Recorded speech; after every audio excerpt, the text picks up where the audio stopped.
She got a text from her best friend, but her friend died last week. It was a quiet evening in Portland, Oregon, just as the sun dipped below the horizon, casting a soft amber glow over the city. Emily Dawson sat cross-legged on her living room couch, scrolling through her phone absent-mindedly. She had spent most of the day catching up on work emails, and now she felt drained, almost too tired to even think about dinner. Her apartment, a modest one-bedroom tucked into a tree-lined neighborhood, was unusually silent tonight. The hum of traffic outside seemed distant, muffled by the thick curtains she'd drawn earlier. A single lamp illuminated the room, casting warm shadows across the walls. Before we begin, tell me, where are you listening from and what time is it there? Emily glanced at the clock on her phone. 8:47 p.m. It wasn't particularly late, but something about the atmosphere made her feel uneasy. Maybe it was the weather earlier that day. Heavy rain clouds had rolled in, leaving behind a damp chill that seeped through the windows. Or maybe it was the fact that she hadn't heard from anyone all day, not her coworkers, not her family, not even Rachel, her best friend since childhood. Rachel. Just thinking about her name sent a sharp pang through Emily's chest. It had been exactly 7 days since Rachel passed away. 7 agonizing days filled with grief, unanswered questions, and memories that refused to fade. Rachel had died suddenly, a car accident on Route 26 just outside of town. No one saw it coming. One moment, she was laughing over coffee with Emily. The next, she was gone. Emily sighed deeply, running a hand through her dark hair. She tried to push the thoughts aside, focusing instead on the glowing screen of her phone. That's when it happened. A notification popped up, a text message. At first, Emily didn't pay much attention. She assumed it was spam or some automated alert, but then she noticed the sender's name, Rachel Bennett. Her breath caught in her throat. For a moment, she stared at the screen, certain her eyes were playing tricks on her. This couldn't be real, could it? Rachel was dead. She had attended the funeral herself. She had stood beside Rachel's mother as they lowered the casket into the ground. There was no way Rachel could be sending texts from beyond the grave. But there it was, plain as day. A message from Rachel's number. The text read, "Hey Em, I need your help. Can you come find me?" Emily's heart began to race. Her fingers trembled as she tapped the screen, rereading the words over and over again. Was this some kind of sick prank? Someone impersonating Rachel? But how would anyone have access to her number? And why would they send such a cryptic message? She hesitated, unsure of what to do next. Part of her wanted to ignore it, to chalk it up to a glitch or a mistake. But another part of her, the part that still ached with loss, couldn't let it go. What if it really was Rachel? What if, somehow impossibly, she was reaching out? After several minutes of internal debate, Emily decided to respond. Her thumbs hovered over the keyboard, trembling slightly. Finally, she typed, "Rachel, is that you? Where are you?" She hit send and waited. The seconds ticked by agonizingly slowly. Each passing moment felt like an eternity. Just as she started to convince herself that she wouldn't get a reply, her phone buzzed again. Another message appeared. "I'm at the old mill. Please hurry." The old mill. Emily knew exactly where it was, a crumbling structure on the outskirts of Portland, abandoned for decades. As kids, she and Rachel used to dare each other to sneak inside, pretending it was haunted. They'd run through its empty halls, giggling nervously as boards creaked beneath their feet. Back then, it had seemed like harmless fun.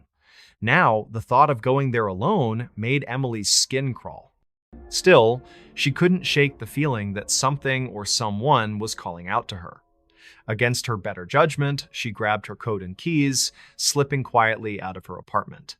The night air was cold and damp, carrying with it the faint scent of pine and wet earth. Streetlights flickered overhead, casting eerie shadows on the pavement. Emily quickened her pace, trying to ignore the growing sense of dread in her stomach. The drive to the old mill took about 20 minutes. By the time she arrived, the sky was completely dark, save for the occasional flash of lightning in the distance. Thunder rumbled softly, echoing through the trees. Emily parked her car at the edge of the property, staring up at the dilapidated building. Its windows were shattered, its roof sagging under years of neglect. Vines snaked their way up the brick walls, reclaiming the structure piece by piece. For a moment, she considered turning back. Surely this was a bad idea. Who knew what kind of danger awaited her inside? But then she remembered Rachel's message, the desperation in her tone. If there was even a chance that Rachel needed her, Emily knew she couldn't walk away. Taking a deep breath, she stepped out of the car and approached the entrance. The wooden door groaned loudly as she pushed it open, revealing a dimly lit interior. Inside, the air was thick with dust and decay. The floorboards creaked ominously beneath her weight as she moved deeper into the building. Every sound, the rustle of leaves outside, the drip of water from a broken pipe, felt amplified in the oppressive silence. "Rachel?" Emily called out, her voice trembling. "Are you here?" There was no response, just the steady drip of water and the distant rumble of thunder. She pulled out her phone, using its flashlight to guide her through the maze-like corridors. The beam of light revealed graffiti-covered walls, piles of debris, and empty rooms that once held machines and workers. Everything about the place screamed abandonment, and yet Emily couldn't shake the feeling that she wasn't alone. As she turned a corner, she froze. There, scrawled across the wall in faded red paint, was a single word: help. Her pulse quickened. This couldn't be coincidence. Someone or something had led her here for a reason. Summoning every ounce of courage, she pressed on, following the narrow hallway until she reached a set of stairs leading downward. The air grew colder the further she descended, and the smell of mildew became almost unbearable. At the bottom, she found herself in a large basement. Crates and barrels were stacked haphazardly against the walls, covered in layers of dust. And then she saw it. In the center of the room, illuminated faintly by her phone's flashlight, was a small wooden box. It looked old, its surface cracked and splintered with age. Something about it seemed wrong. Emily hesitated, her instincts screaming at her to leave, but curiosity got the better of her. Slowly, she knelt down and opened the lid. Inside was a photograph. Her hands shook as she picked it up, holding it closer to the light. It was a picture of Rachel smiling, vibrant, alive, but there was something off about the image. In the background, barely visible, was a shadowy figure standing just behind Rachel. The longer Emily stared at it, the more unsettling it became. The figure didn't look human. Suddenly, her phone buzzed violently in her hand. Startled, she nearly dropped it. When she looked at the screen, another message from Rachel's number had appeared. "You shouldn't have come." Panic surged through Emily's veins. She scrambled to her feet, clutching the photo tightly in her fist. The temperature in the room plummeted, and the faint sound of footsteps echoed around her. They weren't coming from above, they were coming from everywhere at once, surrounding her, closing in. "Who's there?" she shouted, her voice cracking. "Show yourself!" The footsteps stopped abruptly. For a brief moment, everything was still. Then, without warning, the lights on her phone flickered and died, plunging her into darkness. She fumbled blindly, trying to turn them back on, but nothing worked. Her breaths came in shallow gasps as she backed away, desperate to escape. That's when she heard it, a low, guttural whisper, right beside her ear. "Help me." Emily spun around, her scream tearing through the silence, but there was no one there, just the endless void of the basement, swallowing her whole. What happens next? Does Emily survive the night? Or does the spirit of Rachel claim her as its own? Perhaps the truth lies somewhere in between. If you enjoyed this chilling tale, don't forget to share it with others who love a good scare. And remember, sometimes the past has a way of finding us when we least expect it. Sweet dreams, or perhaps not. He took a wrong turn and ended up somewhere that doesn't exist on maps. It was late on a Friday evening, just as the sun dipped below the horizon, casting a deep orange glow across the sky. The air was crisp with the faint chill of autumn, and the scent of fallen leaves filled the atmosphere. Somewhere along a desolate stretch of highway in rural Ohio, Jonathan Hayes tightened his grip on the steering wheel.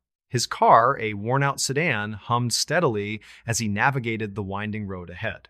He had been driving for hours, trying to make up for lost time after a delayed business meeting in Columbus. Jonathan glanced at the clock on the dashboard. 9:47 p.m. He sighed deeply. feeling the weight of exhaustion creeping into his muscles. The GPS on his phone had been acting strangely for the past hour, flickering between routes before finally giving up entirely. No signal, it read in bold letters, though the screen now displayed only a blank map dotted with static. He cursed under his breath, tapping the phone against the steering wheel in frustration. "Just great," he muttered, his voice tinged with irritation. Of all the nights to get lost. He had planned to reach his sister's house in Cleveland by midnight, but now it seemed like an impossible goal. The road ahead was unfamiliar, lined with dense patches of forest that stretched endlessly into the darkness. There were no streetlights, no signs of civilization, just an eerie silence broken only by the hum of his engine and the occasional rustle of leaves in the wind. As he rounded another curve, Jonathan noticed something odd about the landscape. The trees seemed unnaturally tall, their gnarled branches twisting toward the sky like skeletal fingers. The moonlight filtering through the canopy cast strange shadows on the road, making it difficult to focus. A cold shiver ran down his spine, though he tried to dismiss it as nothing more than fatigue. "I'll find a gas station soon," he told himself aloud, attempting to sound reassuring. "Someone there can point me in the right direction." But the further he drove, the more unsettling the surroundings became. The road narrowed, its asphalt crumbling at the edges, until it felt like he was driving through a forgotten part of the world. He passed a weathered sign, half hidden by overgrown bushes. Squinting, he managed to make out faded letters. "Welcome to Black Hollow." The name sent a jolt of unease through him. Black Hollow? He didn't recall seeing it on any map during his trip planning. In fact, he was certain it wasn't listed anywhere. Shrugging it off as some obscure backwater town, he continued onward, hoping to find a place where he could refuel and ask for directions. After another 20 minutes of driving, the road opened up into a small clearing. To his surprise, there was a cluster of buildings ahead, a diner, a general store, and what appeared to be a church. Their architecture was old-fashioned, almost Victorian in style, with peeling paint and boarded-up windows. The entire scene looked frozen in time, untouched by modernity. Jonathan slowed the car to a stop outside the diner. Its neon sign flickered weakly, spelling out Maggie's Diner in uneven red letters. Inside, he could see dim lights glowing faintly, though the windows were fogged with condensation. Taking a deep breath, he stepped out of the car, the cool night air biting at his skin. The silence was deafening. No cars passed by, no voices carried through the air. Even the insects seemed absent, leaving behind an unnatural stillness. Jonathan hesitated for a moment before walking toward the diner. As he pushed open the creaky door, a bell above it jingled softly, announcing his arrival. Inside, the diner was eerily quiet. A few patrons sat scattered around the room, their faces obscured by the dim lighting. None of them looked up as he entered. Behind the counter stood a middle-aged woman with graying hair tied back in a loose bun. She wore a stained apron and greeted him with a curt nod. "What can I get you?" she asked, her voice flat and devoid of warmth. "I'm just looking for directions," Jonathan replied, forcing a smile. "I took a wrong turn somewhere and ended up here. Do you know how to get back to Route 33? The woman paused, her expression unreadable. For a moment, she simply stared at him, as if weighing whether or not to answer. Finally, she shook her head. "You won't find your way back tonight," she said cryptically. "Not from here." Her words sent a chill down his spine, but he brushed it aside. "What do you mean? Surely there's a main road nearby?" She leaned forward slightly, lowering her voice. "Black Hollow ain't on no map, son. Folks who come here, they don't leave." Jonathan laughed nervously, assuming she was joking. "That's ridiculous. Every place has to be on a map somewhere." Her gaze hardened, and she turned away without another word, busying herself with wiping down the counter. Feeling uneasy, Jonathan decided against pressing her further. Instead, he approached one of the other patrons, a man sitting alone in a corner booth. His face was gaunt, his eyes hollow and distant. "Excuse me," Jonathan began cautiously. "Do you know how to get out of this town?" The man slowly raised his head, fixing Jonathan with a piercing stare. "You shouldn't have come here," he rasped, his voice barely above a whisper. "Turn around while you still can." Confused and increasingly alarmed, Jonathan retreated to his car. Whatever was happening in Black Hollow, he wanted no part of it. He climbed back inside, gripping the steering wheel tightly as he prepared to leave. But when he turned the key in the ignition, the engine sputtered and died. No matter how many times he tried, the car refused to start. Panic began to set in. He stepped out again, scanning the area for help, but the streets were deserted. The diner's lights had gone out, plunging the town into complete darkness. The only illumination came from the pale glow of the moon overhead. Desperate, Jonathan grabbed his phone, hoping to call for roadside assistance, but the screen remained blank, no bars, no Wi-Fi, no signal whatsoever. It was as if the town existed in a dead zone, cut off from the rest of the world. As he wandered aimlessly, searching for answers, he noticed something strange about the buildings. Each structure seemed to shift subtly whenever he looked away. Windows that had been boarded up moments ago now stood wide open, revealing dark interiors. Shadows moved within, though no one was visible. Then he heard it, a faint whisper, carried by the wind. At first, it was indistinct, like murmurs from a distant crowd. But as he strained to listen, the words became clearer. "Stay." Jonathan spun around, his heart pounding. "Who's there?" he demanded, his voice shaking. "Show yourself!" There was no response, just the oppressive silence and the sensation of being watched. He quickened his pace, breaking into a jog as he retraced his steps toward the edge of town. But the road that had brought him here was gone. In its place was an endless expanse of forest, its trees looming menacingly in the darkness. "No," he whispered, backing away. "This isn't possible."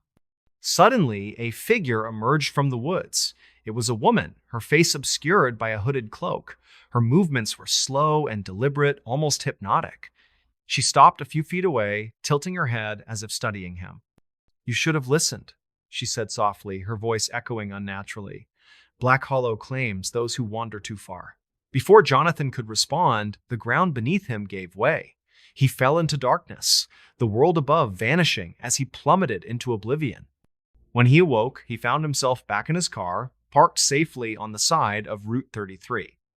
Relief washed over him until he glanced at the passenger seat. There, resting beside him, was a crumpled piece of paper. Written in shaky handwriting were two words: "We're waiting." They bought their dream home, but the house already knew their secrets. It was late spring in Salem, Oregon, a time when the days were warm, but the nights still carried the faint chill of winter's lingering breath. The sun had just dipped below the horizon, casting a soft amber glow over the quiet suburban neighborhood. Birds chirped lazily in the distance, their songs mingling with the faint hum of crickets beginning their nightly symphony.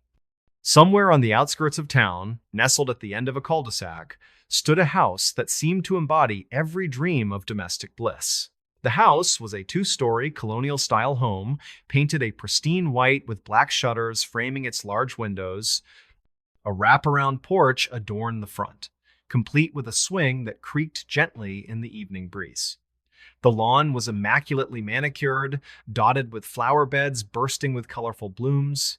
To anyone passing by, it looked like the perfect place to start a new chapter in life.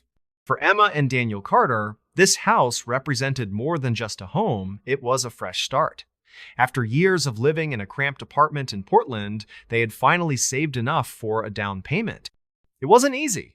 Both worked demanding jobs. Emma as a graphic designer and Daniel as an IT consultant, and they often found themselves stretched thin between bills, rent, and the occasional splurge on takeout or a movie night. But now, standing on the threshold of their dream home, all those sacrifices felt worth it. They moved in on a Friday afternoon, eager to unpack and settle into their new life. The moving truck had arrived early, and by late evening, most of their belongings were scattered across the rooms in cardboard boxes. Exhausted but exhilarated, Emma flopped onto the couch in the living room, letting out a contented sigh. "Can you believe this is ours?" she asked, her voice tinged with awe. Daniel chuckled, wiping sweat from his brow as he joined her. "Feels surreal, doesn't it? Like we've stepped into one of those home improvement shows." Emma nodded, glancing around the room.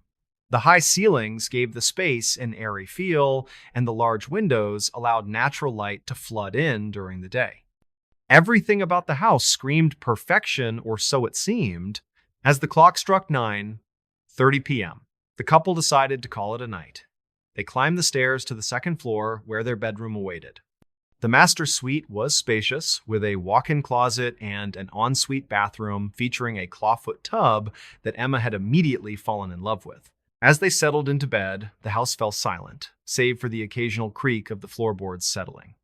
But sleep didn't come easily for Emma. She tossed and turned, unable to shake the feeling that something was off. At first, she chalked it up to nerves. Moving into a new home was bound to bring some unease, right?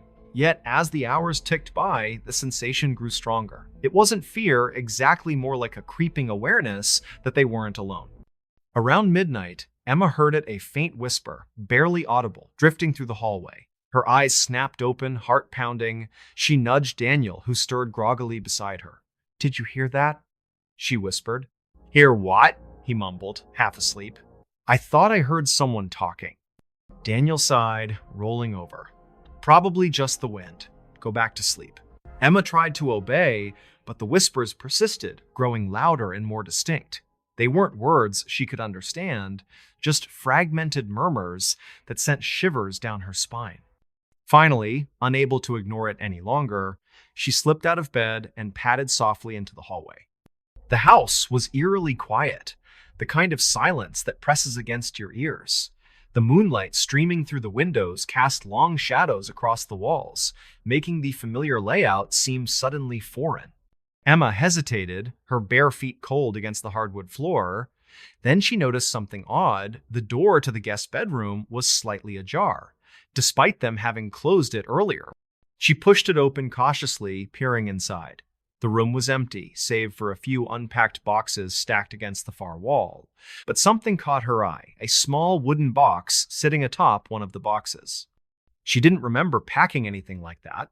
Curiosity got the better of her, and she picked it up, examining it closely. The box was intricately carved, with swirling patterns that seemed almost alive under the dim light.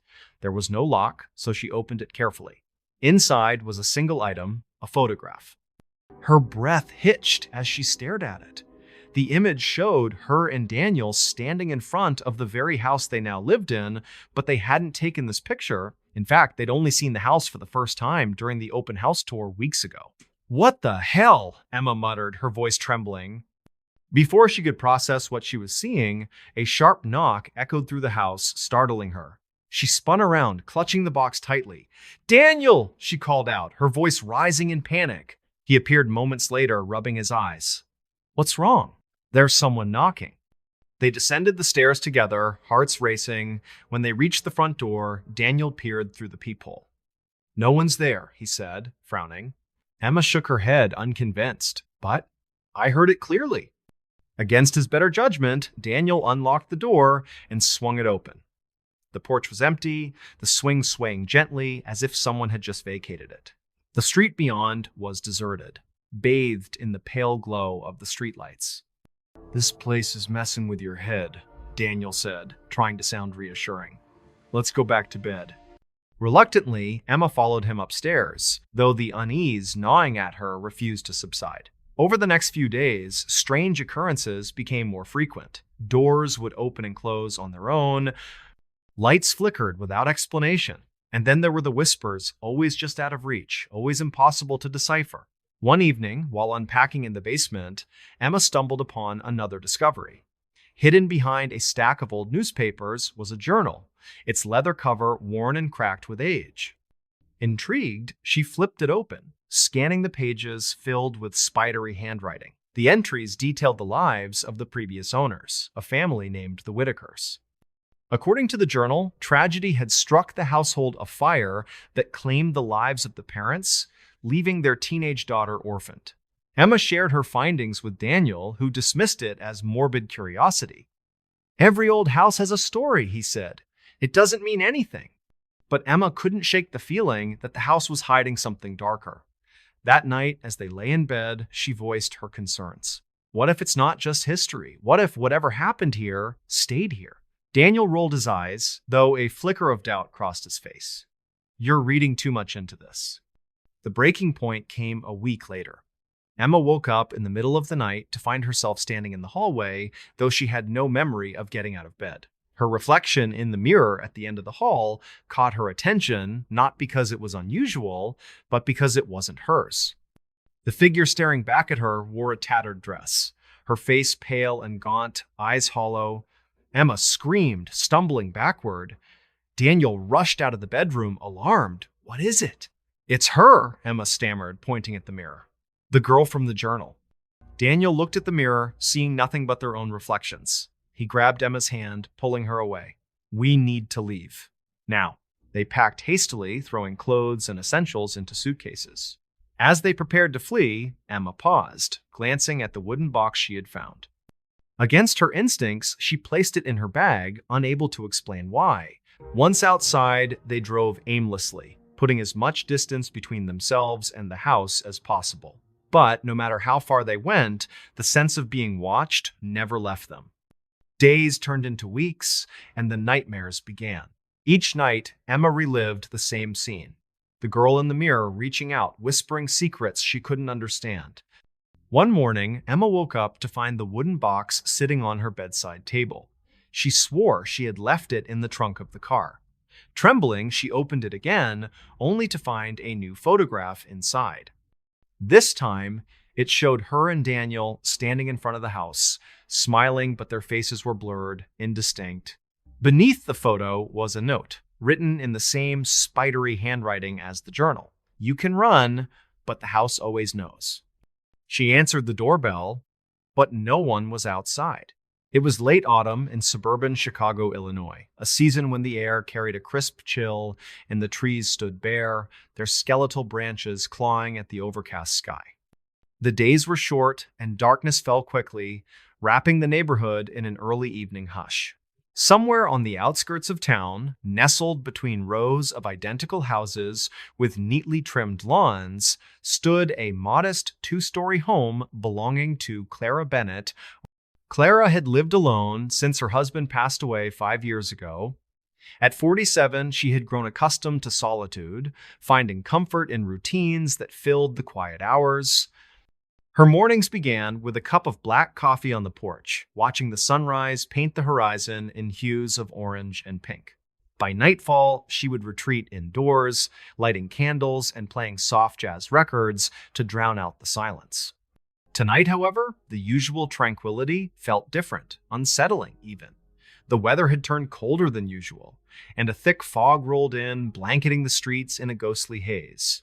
Clara sat in her living room, curled up on the couch with a book. Though her mind kept wandering, she glanced at the clock. 8:32 p.m.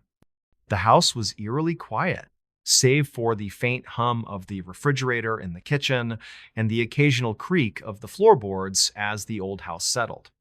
Suddenly, the sound of the doorbell shattered the stillness. Clara froze, her heart skipping a beat. Who could be visiting at this hour? She wasn't expecting anyone, and her neighbors rarely dropped by unannounced. Setting her book aside, she rose cautiously and made her way to the front door. The doorbell rang again, louder this time, its sharp chime reverberating through the house. Clara hesitated, peering through the peephole. Outside, the porch light illuminated only empty space. No one was there. That's odd, she muttered under her breath, unlocking the door and cracking it open just enough to peer outside.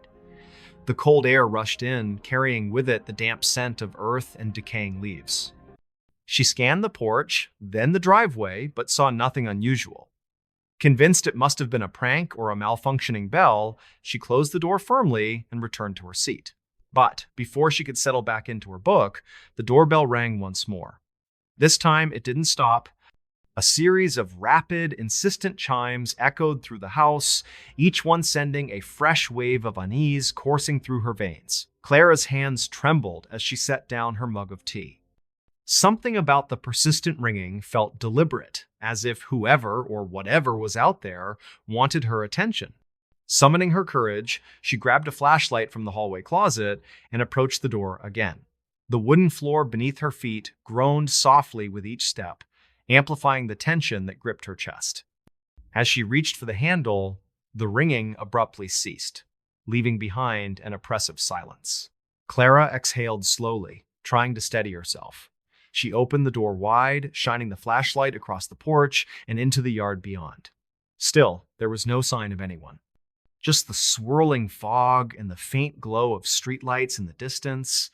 "Hello?" she called out, her voice wavering slightly. "Is someone there?" No response. Only the rustle of dry leaves skittering across the pavement answered her.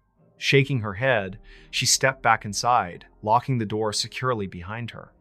Yet as she turned to walk away, she noticed something strange on the welcome mat. A single red envelope lying face up, its edges damp from the mist. Her pulse quickened as she picked it up, examining it closely. There was no stamp, no return address, just her name scrawled across the front in jagged handwriting. She hesitated, debating whether to open it, but curiosity got the better of her. Sliding a finger under the flap, she pulled out a folded piece of paper. Unfolding it revealed a short message written in the same uneven script. "You shouldn't have ignored me." A cold shiver ran down her spine. Ignored? What did it mean? And who could have left it? Clara glanced toward the window, half expecting to see someone lurking in the shadows outside. But the street remained deserted, the fog obscuring any potential intruders. She crumpled the note and tossed it onto the counter, trying to dismiss it as some twisted joke. Yet, as the night wore on, the sense of being watched grew stronger. Every creak of the house, every flicker of the candlelight seemed amplified. Sleep eluded her, and by midnight, she found herself pacing the living room, clutching a blanket tightly around her shoulders. Then it happened again. The doorbell rang, jolting her out of her restless thoughts. This time, she didn't hesitate. She stormed toward the door, yanking it open with more force than intended. "Who's out there?" she demanded, her voice trembling with anger and fear. Again, no one was there. But as she stepped onto the porch, scanning the darkness, she spotted something moving at the edge of her property. A figure, cloaked in shadow, stood motionless beneath the streetlight. Its presence sent a jolt of terror through her body. Without thinking, she slammed the door shut and locked it, pressing her back against the wood as if to barricade herself from whatever lurked outside. Her breathing came in shallow gasps, her mind racing. Was it real? Had she imagined it? Desperate for answers, she grabbed her phone and dialed 911, explaining the situation to the dispatcher. Within minutes, a police cruiser pulled up outside, its flashing lights slicing through the fog. An officer knocked on her door, introducing himself as Officer Grayson. He listened intently as Clara recounted the events of the evening, his expression unreadable. Together, they searched the perimeter of the house, but found nothing out of place. The mysterious figure was gone, leaving no trace behind. "Probably just kids messing around," Grayson said reassuringly, though his tone lacked conviction. "Still, I'll have a patrol car swing by periodically tonight, just to be safe." Clara nodded, grateful for his presence, but unconvinced by his explanation. As he drove away, she locked the door once more and retreated to her bedroom, where she spent the rest of the night staring at the ceiling, unable to shake the feeling that something or someone was still watching her. He stepped into the elevator and arrived on a floor that wasn't real. It was late evening in downtown Seattle, Washington, a city known for its towering skyscrapers and perpetual drizzle. The rain had just begun to fall, tapping softly against the windows of the high-rise office building where Nathan Cole worked as a software engineer. The clock on the wall ticked steadily toward 9:45 p.m., though Nathan barely noticed. He had been holed up in his cubicle for hours, debugging lines of code for a project that was due by morning. Nathan wasn't one to complain about overtime. In fact, he preferred the quiet solitude of the office after everyone else had gone home. The hum of the fluorescent lights above and the rhythmic clatter of his keyboard were oddly comforting. But tonight, something felt different. Maybe it was the weather. The gray clouds outside seemed heavier than usual, pressing down on the city like a suffocating blanket. Or maybe it was the faint buzzing sound emanating from the elevator shaft down the hall, a noise he couldn't quite place. Finally, at 10:12 p.m., Nathan saved his work and stretched his arms over his head, letting out a long sigh. His stomach growled faintly, reminding him that he hadn't eaten since lunch.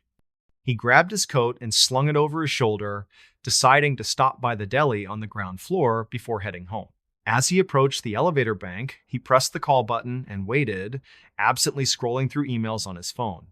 The doors slid open with a soft ding, revealing an empty car.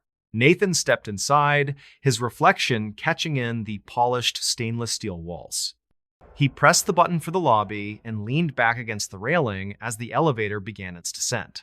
The ride was smooth at first, but then the lights flickered briefly, causing Nathan to glance upward. When they stabilized, he shrugged it off, assuming it was just a minor power fluctuation. But when the elevator came to a stop and the doors opened, Nathan froze. Instead of the sleek marble lobby he expected, he found himself staring into a dimly lit hallway. The walls were covered in peeling wallpaper, and the air smelled damp, like mildew and old wood. A single flickering bulb hung from the ceiling, casting uneven shadows across the floor. "What the?" Nathan muttered under his breath, stepping cautiously out of the elevator. He glanced back, half expecting to see the familiar interior of the car behind him. But the doors had already closed, leaving him alone in the eerie corridor. "Okay, this isn't real," he whispered to himself, rubbing his temples. "I've been working too hard. This has to be some kind of hallucination." He turned around, searching for another exit or even a staircase, but the hallway stretched endlessly in both directions. The carpet beneath his feet felt spongy, as if it might give way at any moment. Along the walls, doors stood slightly ajar, each one identical to the next. Curiosity got the better of him, and he pushed open the nearest door. Inside was a small, cluttered room. The furniture was outdated, covered in layers of dust. On the desk sat an old rotary phone, its cord twisted tightly as if someone had yanked it repeatedly. A calendar on the wall caught his eye. It was dated 1972. Nathan frowned, backing out of the room quickly. This couldn't be happening. It had to be a dream. As he wandered further down the hallway, the atmosphere grew increasingly oppressive. The temperature dropped noticeably, and the faint sound of whispers began to fill the air. They were indistinct at first, like murmurs carried by the wind, but gradually they became clearer. He could make out fragments of sentences, though none of them made sense. "Don't leave us here. Help us find the way." Nathan's heart raced as he quickened his pace, desperate to escape the growing unease. He tried opening several more doors, but each one led to the same disorienting scene. Rooms frozen in time, filled with relics of decades past. Clocks stopped at the same time, photographs faded to near transparency, and everywhere he looked, he saw glimpses of faces watching him from the shadows. Finally, he reached what appeared to be a dead end. A large mirror hung on the wall, its surface cracked and fogged. As he stared into it, his reflection didn't move in sync with him. Instead, it smiled faintly, tilting its head as if studying him. Nathan stumbled backward, his breath catching in his throat. "This isn't real," he repeated, louder this time, trying to convince himself. "Wake up, Nathan! Wake up!" Suddenly, the elevator doors reappeared at the far end of the hallway. Relief washed over him as he sprinted toward them, punching the button frantically until they opened. Inside, the car was exactly as he remembered it, clean, modern, and brightly lit. Without hesitation, he stepped in and pressed the button for the lobby. The ride back down felt interminable. Each second stretched longer than the last, and the numbers above the door refused to change. When the elevator finally stopped, Nathan practically leapt out, only to find himself standing in the actual lobby. The security guard at the desk glanced up, raising an eyebrow. "You okay, sir?" the guard asked, noticing Nathan's pale face and trembling hands. I think so," Nathan stammered, glancing back at the elevator. Its doors remained closed, perfectly ordinary once again. He hurried out of the building, the cool night air hitting his skin like a slap. The streets were alive with the sounds of traffic and laughter, a stark contrast to the nightmare he had just experienced. Yet, as he walked toward the deli, he couldn't shake the feeling that something or someone was following him. When he arrived home later that night, he collapsed onto his couch, exhausted. but sleep eluded him. Every time he closed his eyes, he saw the cracked mirror and the smiling reflection. By morning, he convinced himself it had all been a stress-induced hallucination. Still, he avoided the elevator at work for weeks afterward, opting instead for the stairs. Then, one evening, as he prepared to leave the office, he heard the familiar buzz of the elevator arriving on his floor. Against his better judgment, he stepped inside, pressing the button for the lobby. The ride started normally, but halfway down, the lights flickered again. When the doors opened, he found himself staring into the same dimly lit hallway. This time, however, the whispers were louder, more insistent, and as he turned to flee, he realized the elevator was gone. Deepening Nathan's backstory, Nathan Cole wasn't just another overworked software engineer. Beneath his calm exterior lay a man haunted by regrets and unresolved grief. His parents' death had left an indelible mark on him, one he tried to bury beneath endless hours of coding and late-night coffee runs. He often found himself staring at old family photos stored in a dusty shoebox under his bed. Each image was a reminder of the last argument he'd had with them, a trivial fight about his career choice that spiraled into something much larger. "I'm sorry," he whispered aloud sometimes, though no one was there to hear it. "I should have listened." This inner turmoil made him susceptible to the strange events that unfolded in the elevator. The guilt he carried acted as a magnet, drawing him deeper into the supernatural realm hidden within the building's walls. Detailed description of the office building. The office tower where Nathan worked was a marvel of modern architecture, standing 42 stories tall with glass facades that reflected the Seattle skyline. During the day, sunlight streamed through the windows, casting prismatic patterns across the polished floors. But at night, the building transformed. Shadows stretched unnaturally long, and the hum of machinery echoed eerily through the empty halls. The elevators were sleek and efficient, their mirrored interiors designed to give the illusion of space, yet there was something unsettling about them, something Nathan couldn't quite articulate until the night he stepped onto the phantom floor. Exploring the phantom floor. The hallway Nathan entered was unlike anything he'd ever seen. It seemed to stretch infinitely in both directions, its peeling wallpaper revealing patches of crumbling brick beneath. The air smelled musty, like forgotten basements or abandoned attics. Faint splotches of water damage marred the ceiling, and the single bulb overhead flickered erratically, casting disjointed shadows. Each room Nathan explored added layers of mystery. One contained a child's nursery, complete with a rocking horse and faded stuffed animals. Another resembled a doctor's office, with rusted surgical tools lying on a metal tray. The whispers grew louder as he moved deeper into the labyrinthine corridor, forming fragmented sentences that clawed at the edges of his sanity. Investigative elements and historical lore. Desperate for answers, Nathan returned to the lobby the next morning, determined to uncover the truth. He approached the security guard, Mr. Thompson, who had worked in the building for over 20 years. "There's something wrong with the elevators," Nathan said, his voice trembling. "Last night, I ended up on a floor that doesn't exist." Thompson's expression darkened. "You're not the first to say that," he admitted reluctantly. "Years ago, this place used to be a hotel, the Crescent Heights Inn. It burned down in '72, killing dozens of guests. They never found all the bodies." Nathan felt a chill run down his spine. "What does that have to do with the elevators?" "The architects reused parts of the original foundation when they built this tower," Thompson explained. "Some folks think the spirits of the victims are still trapped here, wandering the halls they knew in life." Nathan pressed further, asking about documented incidents. Thompson hesitated before pulling out a worn folder filled with newspaper clippings and handwritten notes. One article caught Nathan's eye. It described how several employees had gone missing during the construction phase, their disappearances attributed to accidents or personal issues. But the final paragraph hinted at something darker. Authorities suspect foul play, though no evidence has been found. Extended resolution and ambiguous ending. Nathan fled back to the elevator, slamming the button repeatedly until the doors closed. The ride back to the lobby felt interminable, each second stretching into eternity. When he finally emerged, the security guard rushed to his side, alarmed by his disheveled appearance. "What happened?" Thompson asked urgently. I don't know, Nathan stammered. But it's not over. Despite avoiding the elevator afterward, Nathan couldn't shake the feeling that the phantom floor was still calling to him.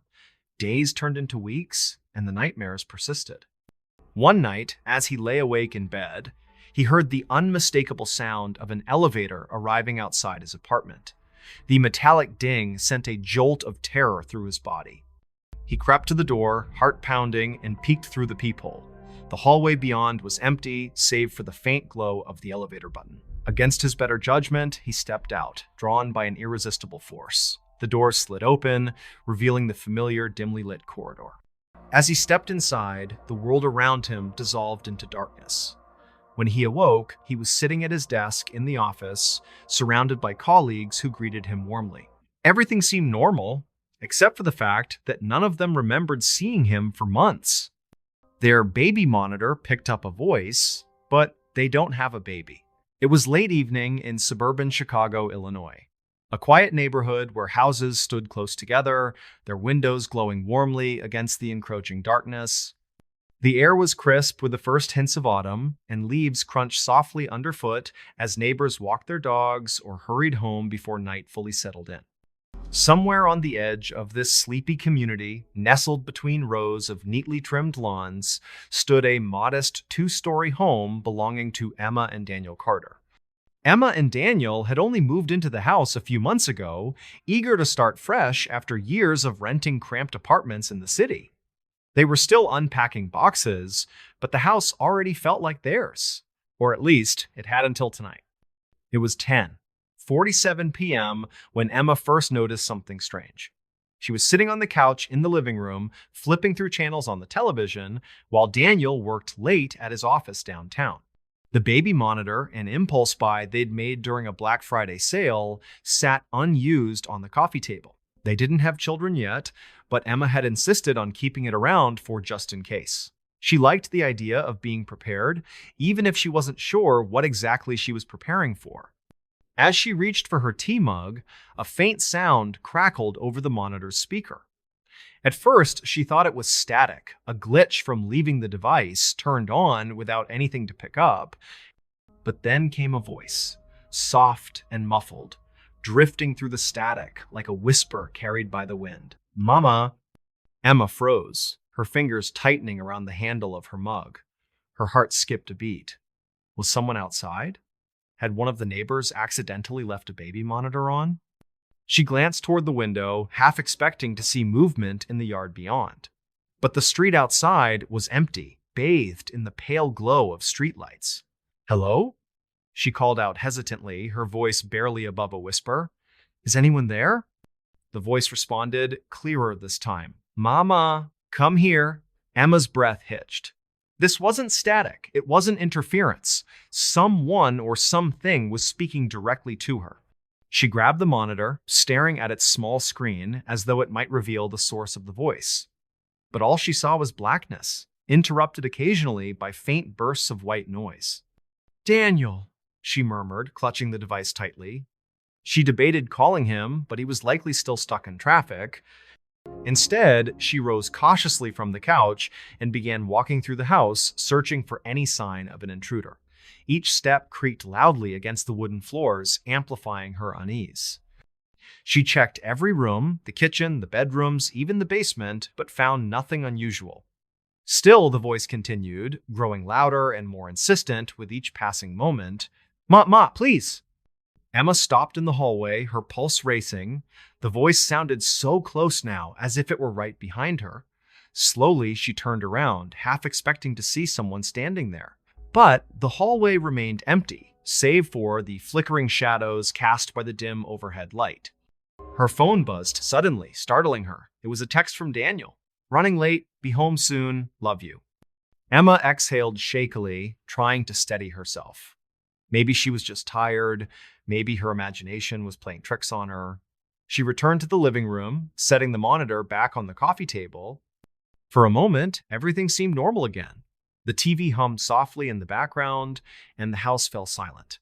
But then the voice returned, louder than ever. "Mama, I'm waiting." This time, Emma couldn't ignore it. She grabbed her phone and dialed Daniel, her hands trembling as she pressed the numbers. He answered on the third ring, his tone calm but concerned. "What's wrong?" he asked immediately, sensing the panic in her voice. "There's someone in the house," she whispered urgently.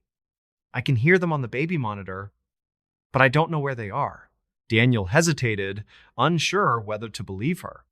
"Are you sure it's not just static or feedback? You said yourself you haven't set it up properly."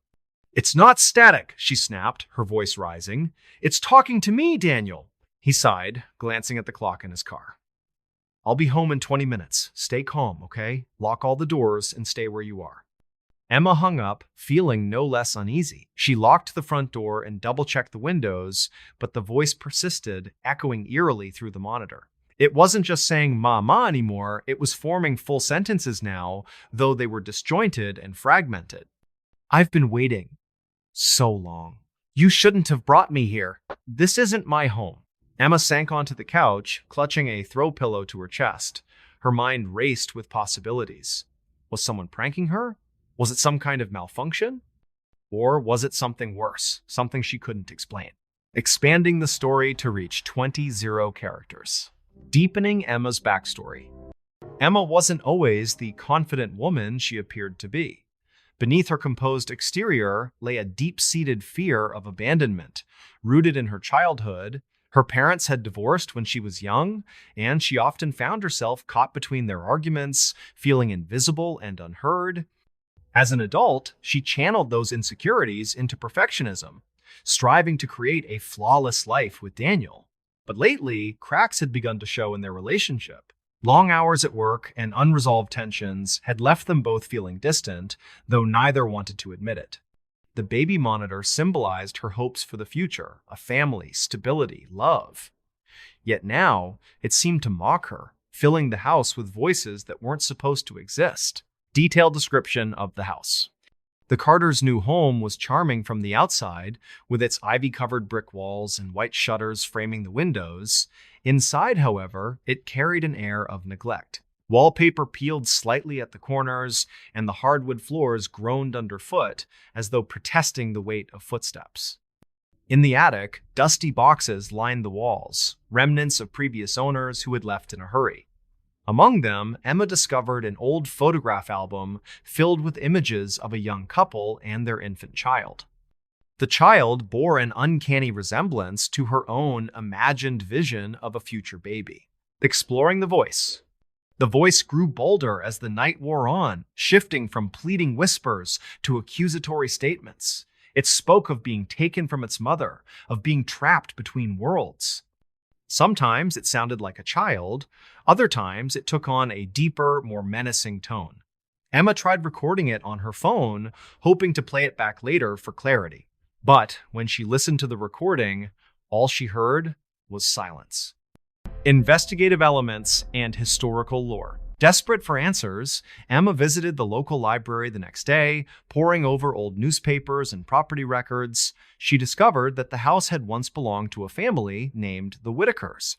Their infant son had gone missing decades ago, and the case had never been solved. Some speculated foul play, while others believed the child had wandered off and drowned in the nearby river. But Emma couldn't shake the feeling that the truth was far stranger and closer to home than anyone realized. Extended resolution and ambiguous ending. When Daniel finally arrived home that night, he found Emma curled up on the couch, clutching the baby monitor tightly. She refused to let go of it, convinced that the voice would return if she did. Together, they decided to contact a paranormal investigator who conducted a thorough examination of the house. During the investigation, the voice grew violent, screaming and sobbing until the entire house shook.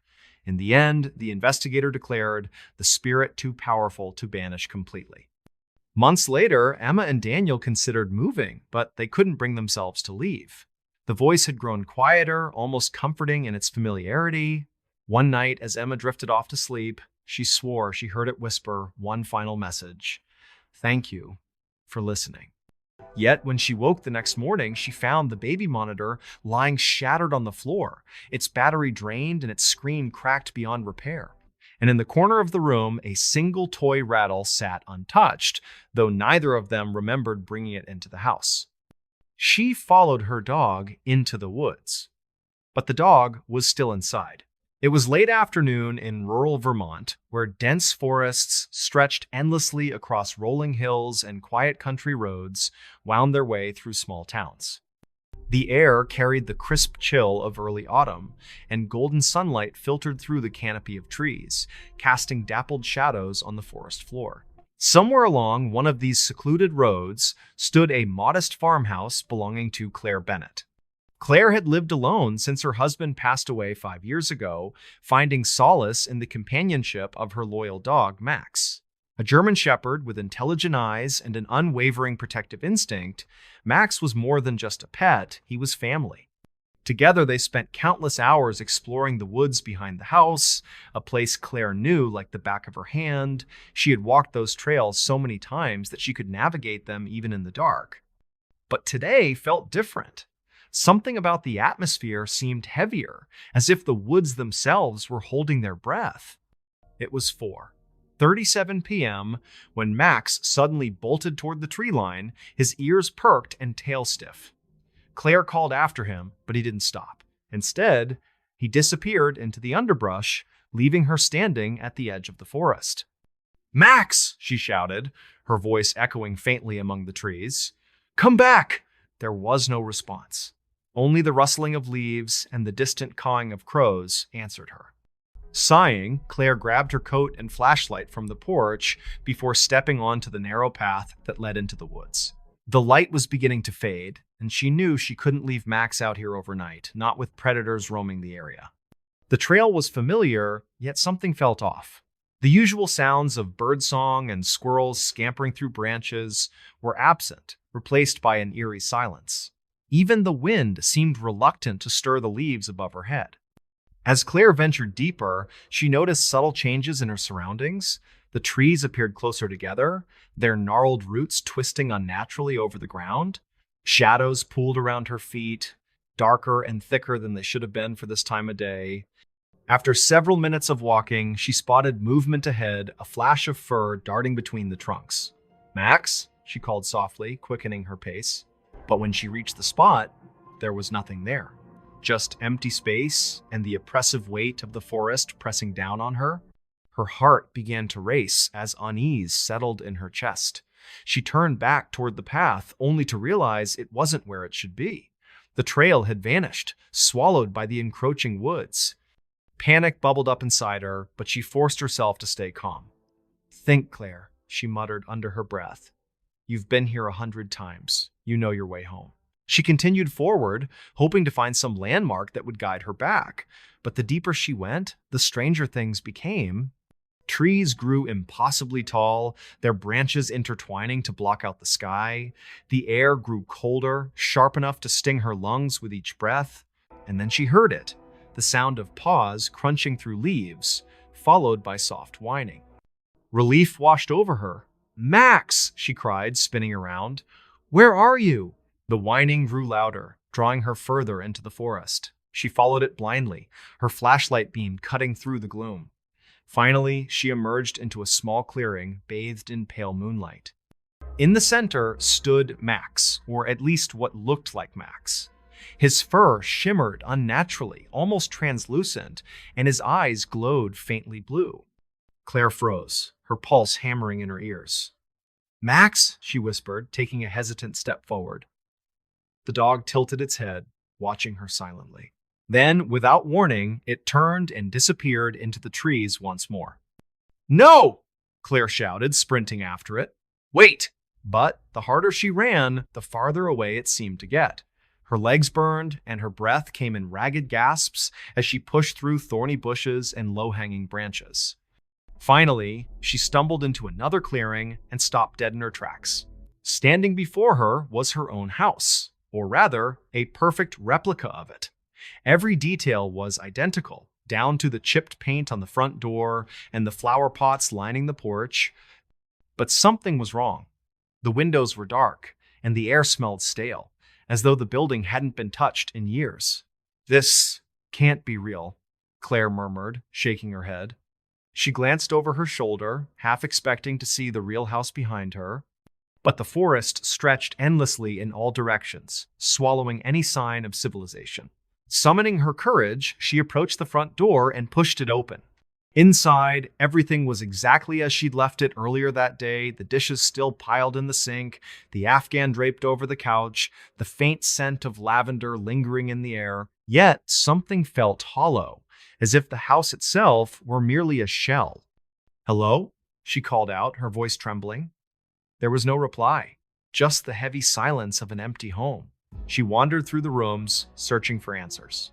In the living room, she found Max curled up on his favorite blanket, fast asleep. Relief flooded through her, and she knelt beside him, stroking his fur. "Oh, Max," she whispered, "I thought I'd lost you." But as she touched him, her hand passed straight through. Gasping, she pulled back, staring at the dog in horror. He wasn't real. He was a ghost, or worse. Suddenly, the lights flickered, plunging the room into darkness. Claire fumbled for her flashlight, but it wouldn't turn on. A cold breeze swept through the house, carrying with it the faint sound of laughter. High-pitched and childlike, it sent shivers down her spine. "Who's there?" she demanded, her voice shaking. "Show yourself!" The laughter grew louder, echoing off the walls until it surrounded her completely. Shadows moved across the ceiling, twisting and writhing like living things.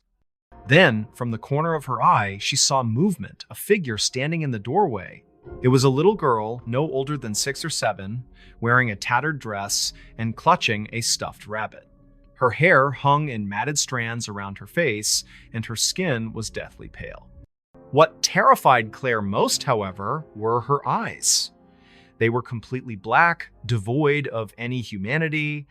"You shouldn't have come here," the girl said, her voice sweet yet chilling. "This isn't your world anymore."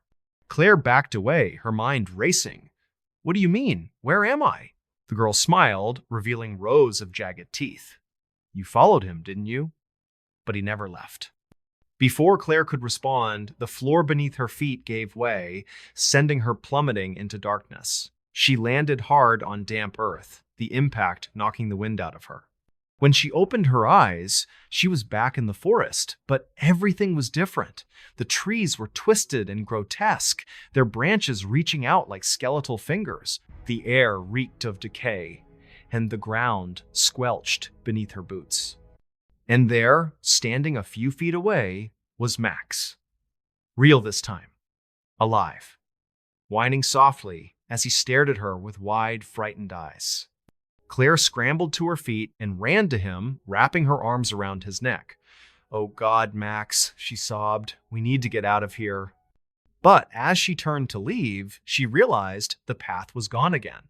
Behind her, the girl's laughter echoed through the trees, growing louder with each passing second, expanding the story to reach 20 characters. Deepening Claire's backstory. Claire wasn't always the strong, independent woman she appeared to be. Beneath her composed exterior lay a deep well of grief and guilt. Her husband, Michael, had died in a car accident caused by icy road conditions, a tragedy she blamed herself for, as she had urged him to drive despite the weather warnings. Since then, she had poured all her love and attention into Max, using him as a shield against loneliness and despair. Her attachment to the woods stemmed from memories of hiking trips she and Michael used to take together. After his death, she sought comfort in the familiarity of the trails, believing it kept her connected to him. But now, the woods had become a prison, trapping her in a nightmare she couldn't escape. Detailed description of the forest. The forest surrounding Claire's home was vast and ancient, rumored to be haunted by spirits of those who had wandered too far and never returned. Locals spoke of strange occurrences, disappearing hikers, unexplained noises, and sightings of shadowy figures lurking among the trees. Some believed the woods were cursed, while others claimed they served as a gateway to another realm. As Claire ventured deeper, the environment shifted subtly but noticeably. The trees grew taller and closer together, their bark slick with moisture. Mushrooms sprouted in clusters, glowing faintly in the dim light. Streams of water snaked through the underbrush, their surfaces rippling unnaturally despite the lack of wind. And everywhere she looked, she saw glimpses of movement shapes darting just beyond the edge of her vision. exploring the ghostly girl. The little girl embodied the malevolent force haunting the woods. Through fragmented flashbacks experienced by Claire, we learned that she had once lived in the farmhouse decades ago. Tragedy struck when she wandered into the woods one night and vanished, presumed dead. Her spirit remained tethered to the forest, luring unsuspecting victims into her domain and trapping them forever. Her interactions with Claire grew increasingly menacing, culminating in psychological torment designed to break her spirit. She taunted Claire with visions of Michael, forcing her to relive the night of the accident over and over again. Each encounter left Claire weaker, both physically and emotionally, until she questioned whether she was truly alive or merely a prisoner of the girl's twisted game. Investigative elements and historical lore. Desperate for answers, Claire visited the local library the next morning, poring over old records and newspaper clippings. She discovered accounts of similar disappearances dating back centuries, all linked to the same stretch of forest. One article mentioned a Native American legend about a shadow realm hidden within the woods, accessible only to those who stray too far from the marked paths. She also spoke with Mrs. Hargrove, an elderly neighbor who had lived in the area her entire life. "That forest has a way of claiming people," Mrs. Hargrove warned. "Once you step inside, you might not come back the same if you come back at all." These revelations added layers of mystery and dread, grounding the supernatural elements in a tangible historical context. Extended resolution and ambiguous ending. In the end, Claire managed to escape the woods, but not without cost. Max refused to leave her side, his behavior becoming increasingly erratic. He growled at shadows that weren't there and barked at empty corners of the house. Claire tried to convince herself it was just stress, but deep down, she knew better. One night, as she lay awake in bed, she heard the faint sound of paws padding across the floor. She turned on the lamp, expecting to see Max curled up at the foot of the bed, but the room was empty. And then, from the hallway, came the unmistakable sound of laughter, the same high-pitched giggle that had haunted her dreams. Was she truly free? Or had the forest simply let her go, knowing she would carry its curse with her wherever she went? He got a voicemail from himself, dated 2 weeks in the future. It was late evening in suburban Portland, Oregon, a city known for its lush greenery and perpetual rain. The sky was overcast, as usual, with heavy clouds pressing down on the quiet neighborhood where Nathan Carter lived.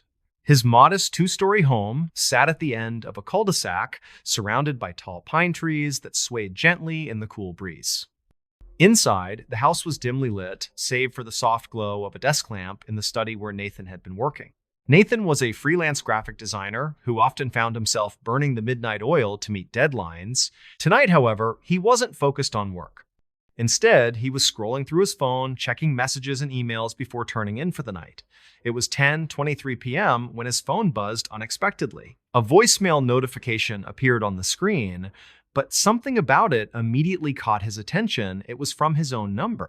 Confused, Nathan tapped the notification and listened to the message. At first, all he heard was static, faint and crackling, like an old radio tuning into a distant station. Then a voice emerged, his voice, but distorted, raspy, and filled with urgency. "Nathan," it began, pausing as if struggling to form words, "you need to listen carefully. This is you calling from 2 weeks ahead. You don't have much time." Nathan pulled the phone away from his ear, staring at it in disbelief. He checked the timestamp on the voicemail. It was dated exactly 14 days in the future. His heart raced as he replayed the message, trying to make sense of what he was hearing. "This can't be real," he muttered under his breath, shaking his head. "It's got to be some kind of prank." But deep down, he couldn't shake the feeling that something was terribly wrong. The voice sounded desperate, almost pleading, and the warning it delivered sent chills down his spine. Determined to dismiss it as a technical glitch or a joke played by one of his friends, Nathan set the phone aside and tried to focus on finishing up his work. Yet, as the hours passed, the message gnawed at him. He replayed it several times, each listen revealing new details. In the background, faint whispers echoed, barely audible but unmistakably human. They seemed to repeat the same phrase over and over again. Don't open the door. By midnight, Nathan's curiosity had turned into unease. He decided to call his best friend, Mark, hoping for some reassurance. Mark picked up after a few rings, his voice groggy with sleep. "Hey man," Mark said, stifling a yawn. "What's up?" "I just got the weirdest voicemail," Nathan replied, his tone hesitant. "It's from my own number, dated 2 weeks in the future." There was a pause on the other end of the line. "Wait, what? That's not possible." "I know," Nathan said quickly. "I thought it was a prank too, but the message feels off, like it's warning me about something." Mark sighed, clearly skeptical. "Maybe your phone's messed up, or someone hacked your account. Have you tried resetting it?" "No, I haven't," Nathan admitted. "But there's more. The voice says I'm calling myself from the future, and then there's this weird whispering in the background." "Look, Nate," Mark interrupted, his tone firmer now. "Get some sleep. You've been working too hard lately. If it's still bothering you tomorrow, let me know, and we'll figure it out together." Reluctantly, Nathan agreed and hung up. But sleep eluded him. Every time he closed his eyes, fragments of the message replayed in his mind. The warnings, the whispers, the sheer impossibility of it all kept him awake, pacing the length of his living room. As dawn approached, Nathan finally drifted off into a restless slumber. When he woke later that morning, sunlight streamed through the blinds, momentarily banishing the unease that had plagued him throughout the night. He convinced himself that the voicemail had been nothing more than a bizarre glitch, or perhaps a prank, orchestrated by one of his tech-savvy colleagues. Still, he couldn't bring himself to delete the message. Something about it felt important, as though ignoring it might lead to consequences he couldn't yet comprehend. They checked into a motel, but their room had been closed for years. It was late afternoon in rural Kentucky, where rolling hills and dense forests framed the landscape. The sun hung low in the sky, casting long shadows across the winding roads that connected small towns to forgotten stretches of countryside. Somewhere along one of these desolate highways stood an old motel, a relic of a bygone era, its neon sign flickering faintly with the words vacancy, barely visible beneath layers of grime. Emma and Daniel Carter had been driving for hours, their car groaning under the strain of the journey. They were returning home to Chicago after visiting relatives in Tennessee, but a flat tire had forced them to take a detour off the interstate. Now, as daylight began to fade, they found themselves searching for somewhere, anywhere, to spend the night. The motel appeared almost out of nowhere, nestled between towering pines and surrounded by overgrown weeds. Its facade was weathered, paint peeling away like dead skin, and several windows were boarded up. Yet, the faint glow of the sign beckoned them forward, promising shelter from the encroaching darkness.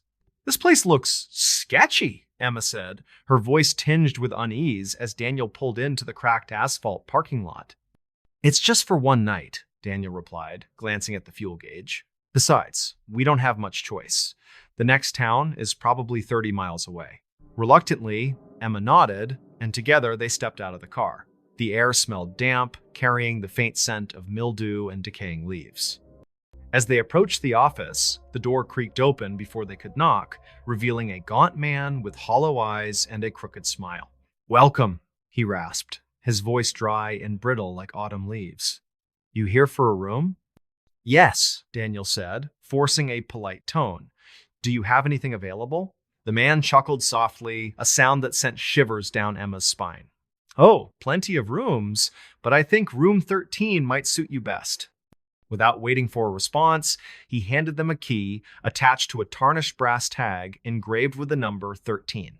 Emma hesitated, glancing at Daniel, but he simply shrugged and thanked the man before leading her back to the car. As they walked toward the designated room, Emma couldn't shake the feeling that something was off. The hallway leading to room 13 was dimly lit, its walls lined with faded floral wallpaper that peeled at the edges. A thick layer of dust coated the floor, undisturbed save for their footsteps.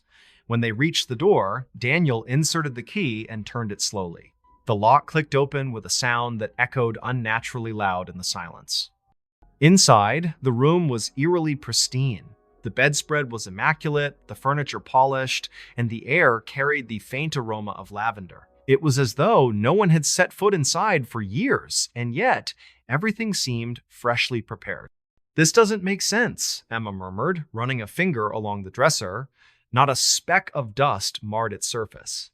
"How can this room be so clean when the rest of this place looks abandoned?" Daniel frowned, inspecting the corners of the ceiling. "Maybe they keep one room ready for emergencies? Let's not overthink it. We're exhausted, and we need sleep." Despite her reservations, Emma agreed. They unpacked their belongings and settled in, though neither felt entirely comfortable. As night fell, the atmosphere grew heavier, pressing down on them like an invisible weight.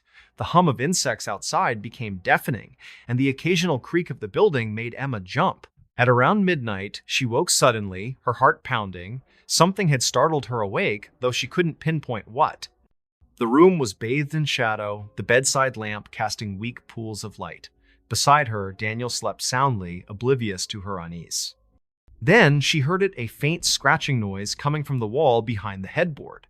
At first, she thought it was tree branches brushing against the exterior, but the sound persisted, rhythmic and deliberate. Slowly, she sat up, straining to listen. The scratching stopped abruptly, followed by a soft whisper. "Help us." Emma froze, her breath catching in her throat. She glanced at Daniel, who remained asleep, and then scanned the room for any sign of movement. Nothing. Just the oppressive stillness of the night. "Who's there?" she whispered, her voice trembling.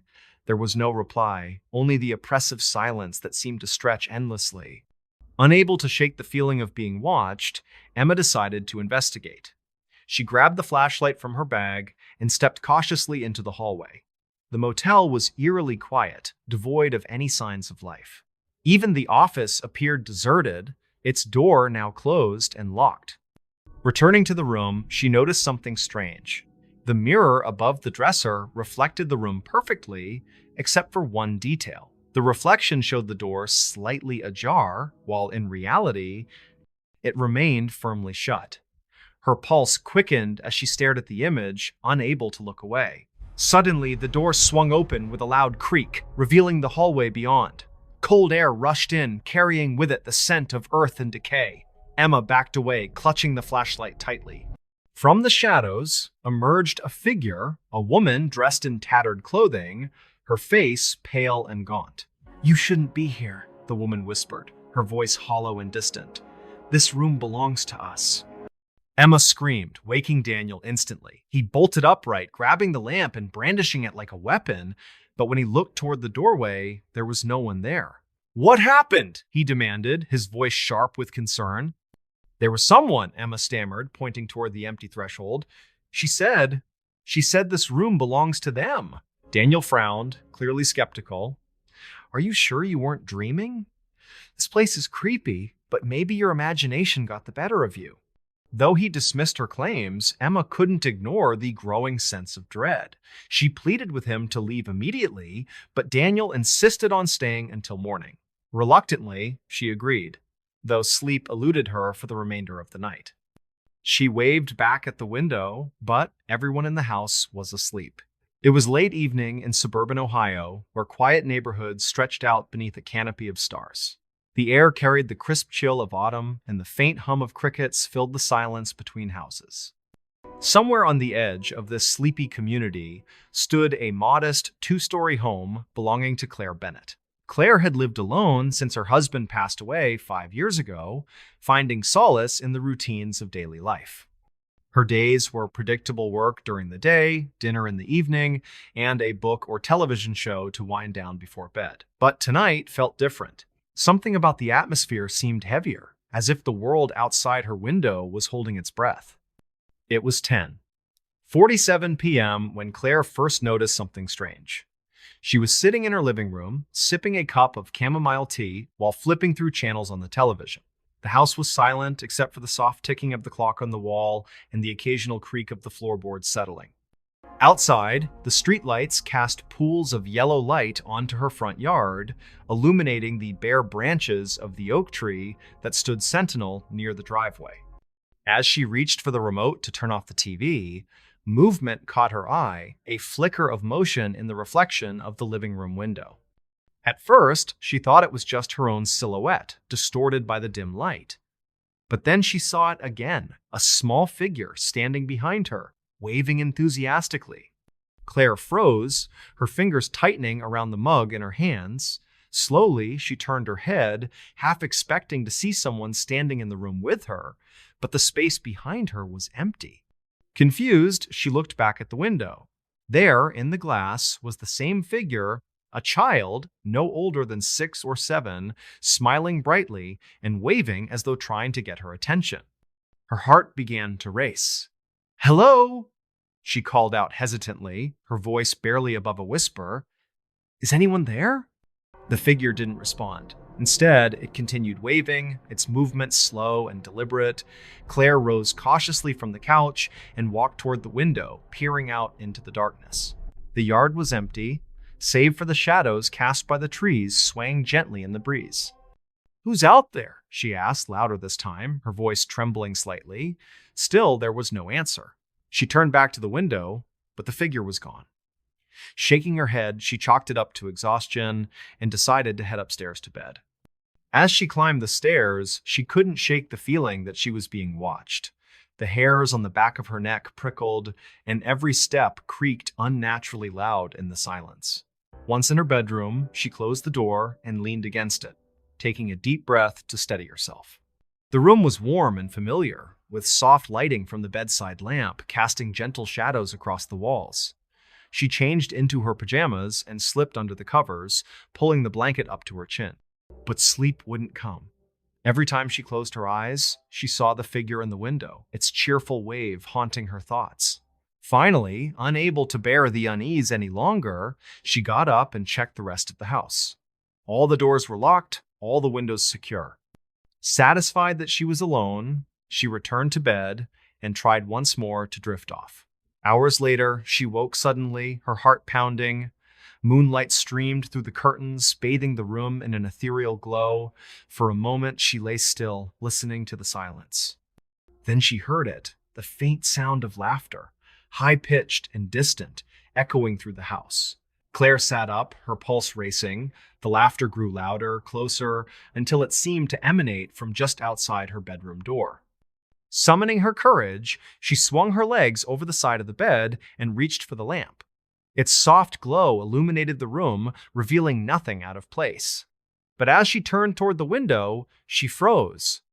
There, pressed against the glass, was the same childlike figure from earlier. Its face was pale, almost translucent, and its eyes glowed faintly in the moonlight. It waved slowly, deliberately, as though inviting her to join it. "No," Claire whispered, shaking her head. "This isn't real." The figure tilted its head, smiling wider now. And then, without warning, it placed both hands flat against the window and pushed. The glass rippled like water, distorting the reflection of the room behind her. Claire stumbled backward, clutching the blanket tightly around her shoulders. Suddenly, the laughter stopped. The house fell silent, save for the sound of her ragged breathing. Trembling, she forced herself to approach the window. When she looked outside, the yard was empty once more. But etched into the frost, he went camping alone, and someone else set up a tent beside him. It was late afternoon in the dense forests of northern Minnesota, where towering pines stretched endlessly toward the sky, and the air carried the crisp bite of early autumn. The sun hung low on the horizon, casting golden rays through the canopy of leaves and dappling the forest floor with patches of light. Somewhere along one of the winding trails stood a solitary figure, his backpack slung over his shoulder as he searched for the perfect spot to set up camp. Ethan Carter had always been drawn to solitude.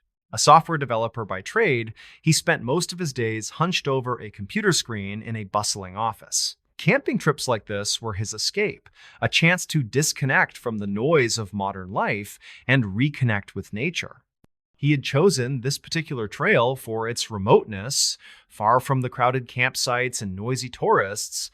It was here, surrounded by nothing but trees and silence, that he felt truly at peace. After hours of hiking, Ethan finally found what he was looking for: a small clearing nestled beside a babbling brook. The sound of water trickling over smooth stones was soothing, almost hypnotic. He dropped his backpack onto the ground and began unpacking his gear. Within minutes, his tent was pitched, and a small fire crackled in the center of the clearing, casting flickering shadows across the surrounding trees. As dusk settled in, the temperature dropped sharply, and the woods grew quiet. The chirping of birds gave way to the rustling of leaves and the occasional hoot of an owl. Ethan sat cross-legged by the fire, roasting marshmallows on a stick and sipping from a thermos of hot cocoa. He glanced up at the stars, their brilliance magnified by the absence of city lights. For the first time in weeks, he felt calm. But then, something caught his eye. On the far edge of the clearing, just beyond the reach of the firelight, a second tent appeared. It hadn't been there before, he was certain of it. His heart skipped a beat as he stared at the unfamiliar structure, its fabric shimmering faintly in the moonlight. "Hello?" he called out, his voice breaking the stillness. "Is someone there?" There was no response. Only the gentle sway of branches overhead and the distant murmur of the brook answered him. Ethan hesitated, torn between curiosity and unease. He grabbed a flashlight and walked cautiously toward the tent. As he approached, he noticed something strange. It looked exactly like his own tent, right down to the color and design. "This can't be happening," he muttered under his breath, shaking his head. "I must be imagining things." He circled the tent slowly, shining the flashlight beam over every inch of it. The zipper was closed, and there was no sign of anyone having set it up. No footprints marred the soft earth around it, no belongings scattered nearby. It was as if the tent had simply materialized out of thin air. Ethan returned to his fire, trying to convince himself it was some kind of prank. Maybe another camper had snuck into the clearing while he wasn't looking and decided to play a joke on him. But deep down, he knew that explanation didn't hold water. This place was too remote, too isolated for anyone else to stumble upon by accident. As night fell, the forest became even quieter, the silence pressing down on him like a weight. The fire burned lower, its embers glowing faintly in the darkness. Ethan wrapped himself in a blanket and leaned back against a log, staring at the stars. Sleep tugged at the edges of his consciousness, but he resisted, determined to stay alert. Then he heard it, a soft rustling sound coming from the direction of the second tent. His pulse quickened as he turned his head, straining to see through the gloom. At first, nothing moved. But then, the tent's flap opened slightly, revealing a sliver of darkness within. A hand emerged, pale and skeletal, gripping the edge of the fabric. Ethan's breath hitched in his throat. "Who's there?" he demanded, his voice trembling. "Show yourself!" The hand withdrew, and the flap fell shut again. Silence descended once more, broken only by the steady rhythm of Ethan's breathing. He grabbed a burning stick from the fire and held it aloft, using its feeble light to illuminate the area around him. The second tent remained motionless, its presence both ordinary and deeply unsettling. Unable to shake the feeling that he was being watched, Ethan retreated to his own tent and zipped it shut tightly behind him. He lay awake for hours, listening intently for any sign of movement outside. Eventually, exhaustion overtook him, and he drifted off into a fitful sleep.